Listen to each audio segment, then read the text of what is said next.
తక్షణమే రేవంత్ రెడ్డి ప్రభుత్వం 11,000 కోట్ల బకాయిలు విడుదల చేయకపోతే విద్యార్థులు అందరం కలిసి సెక్రటరియట్ను రోడ్ల మీదకి సెక్రటరియట్ను ముట్టడిస్తామని మేము ఇక్కడ నుంచి విద్యార్థుల గొంతుగా మేము అందరం పిలుపునిస్తున్నాము. నేను ఒక విద్యార్థినే. మాకు ఆ బకాయిలు విడుదల చేయక మమ్మల్ని కాలేజీలలో ఇబ్బంది పెడుతున్న పరిస్థితి ఉంది. ఏదైతే ఫీజు ఉందో మొత్తం ఫీజుని మమ్మల్ని ముందే కట్టాలని, మీరు ఫీజు రియంబర్స్మెంట్ మొత్తం పడ్డాక మీకు మళ్ళీ రిటర్న్ చేస్తామని కాలేజీ ప్రభుత్వాలు మమ్మల్ని ఒత్తిడి చేస్తూ ఉన్నది. మాది పేద మధ్య తరగతి కుటుంబం. ఎంతోమంది విద్యార్థులు పని చేసుకుంటూ చదువుకుంటున్న విద్యార్థులు ఉన్నారు. వాళ్ళందరికీ ఇప్పుడు లక్షలలో ఫీజు కట్టాలంటే, ఏదైతే పెద్ద పెద్ద కాలేజీలలో లక్షలలో ఫీజు కట్టాలంటే ఎక్కడికి వాళ్ళు విద్యార్థులందరూ ఆత్మహత్యలకు గురి చేసుకుంటున్నారు. ఎవరైనా ఆత్మహత్య చేసుకుంటే ఎవరిది బాధ్యత? మీది బాధ్యతనా అని రేవంత్ రెడ్డి నేను అడుగుతున్నాను. ఏదైతే ఇప్పుడు ఫీజు 11,000 ఫీజులు రియంబర్స్మెంట్ తొందరగా విడుదల చేయకపోతే ప్రతి ఒక్క విద్యార్థి రోడ్డుపైకి వస్తారని ఇక్కడ నుంచి పిలుపునిస్తాను.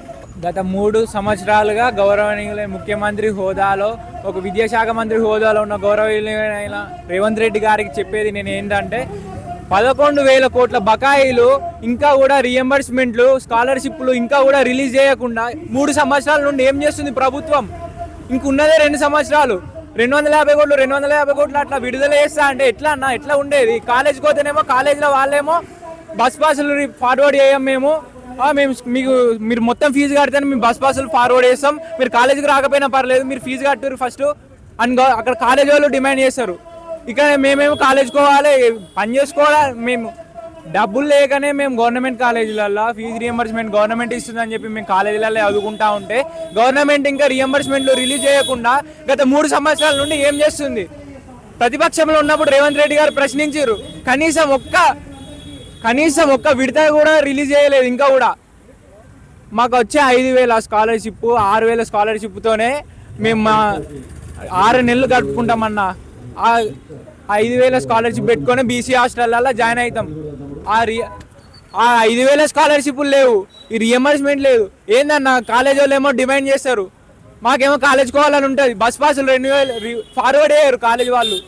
కాలేజ్కి పోయి అడిగితేనేమో మీరు ఫీజు కట్టలేదు, ఏం కట్టలేదు అని వాళ్ళు అంటారు. గత 3 సంవత్సరాల నుంచి వెళ్ళి ఒక్కసారి కూడా ప్రశ్నించకుండా ఏం చేస్తుంది గవర్నమెంట్? మేము ప్రశ్నించిన వాళ్ళేమో క్రిమినల్స్ అంటారు, నాన్ క్రిమినల్స్ అంటారు, కేసులు వేస్తారు. విద్యార్థులతో చెలగాటం ఏంది? రేవంత్ రెడ్డి గారు తప్పకుండా దీన్ని ఇంకా కూడా మీరు దీనికి యాక్షన్ తీసుకోకపోతే మేము తప్పకుండా రోడ్లపై ధర్నా చేస్తాం, సెక్రటరియట్ ముట్టడిస్తాం. రేవంత్ రెడ్డి గారు తప్పకుండా దీనికి కఠినంగా చర్య తీసుకోవాలి. మాకు వెంటనే రియంబర్స్మెంట్లు, స్కాలర్షిప్లు రిలీజ్ చేయాలి. 11,000 కోట్లు ఏం చేస్తుంది ప్రభుత్వం? ఉన్నదే 2 సంవత్సరాలు ఇంకా. బ్రో ఏంటి బ్రో మీ డిమాండ్స్ ఏంటి? అసలు ఈ ధర్నాకి ఎందుకు వచ్చారు? బ్రో మేము స్టూడెంట్స్ కాలేజీలో ఇప్పుడు డిప్లొమా చదువుతున్నాం. మాకు మన తెలంగాణ రాష్ట్రం కోసం చాలా కొట్లాటలు చేసుకున్నారు మన పెద్దవాళ్ళు. ఇప్పుడు మనకి సొంత రాష్ట్రం వచ్చింది. ఇప్పుడు స్టూడెంట్స్కి అంత కష్టపడి పోరాటం చేసిన తర్వాత, రాష్ట్రం సంపాదించుకున్న తర్వాత ఇప్పుడు చదువుకోదామంటే ఫీజు రియంబర్స్మెంట్ ఇవ్వట్లేదు. మనకున్న 11,000 కోట్లని వాళ్ళు ఆపుతున్నారు అక్కడనే. దానివల్ల మాకు చదువుకోవడానికి చాలా ప్రాబ్లం అవుతుందన్న. మా డిమాండ్స్ ఏంటంటే, ఇప్పుడు ప్రభుత్వాలేమో రియంబర్స్మెంట్ ఇవ్వట్లేదు, కాలేజెస్ ఏమో ఫీజులు కట్టమని అంటున్నారు. ఇప్పుడు జీవో నెంబర్ 9 అనేది ఇంట్రడ్యూస్ చేస్తామంటున్నారు.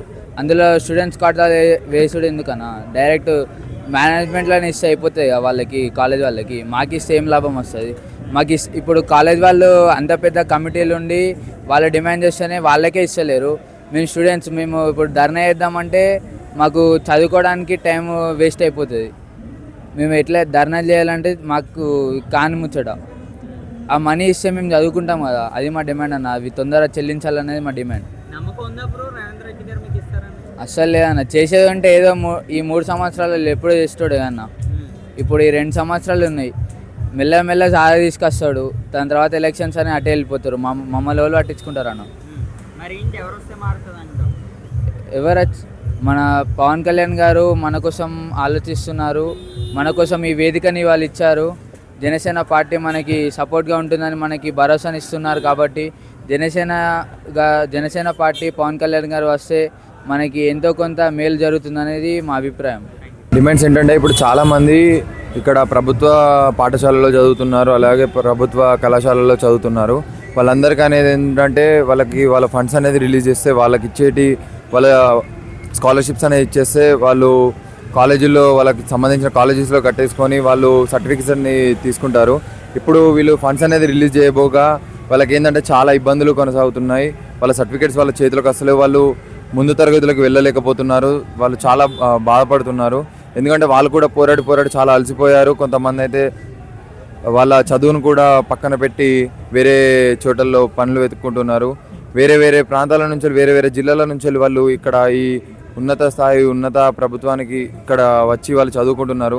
వాళ్ళు ఇక్కడికి వచ్చి చదువుకోకపోగా వాళ్ళ దగ్గర ఫండ్స్ అనేవి రిలీజ్ కాగా చాలామంది కష్టాలను ఎదుర్కొంటున్నారు. వాళ్ళ సర్టిఫికేట్స్ రాకపోగా ముందర తరగతులకు వాళ్ళు వెళ్ళలేకపోతున్నారు. ఇదనేది చాలా పెద్ద సమస్యగా మారుతుంది.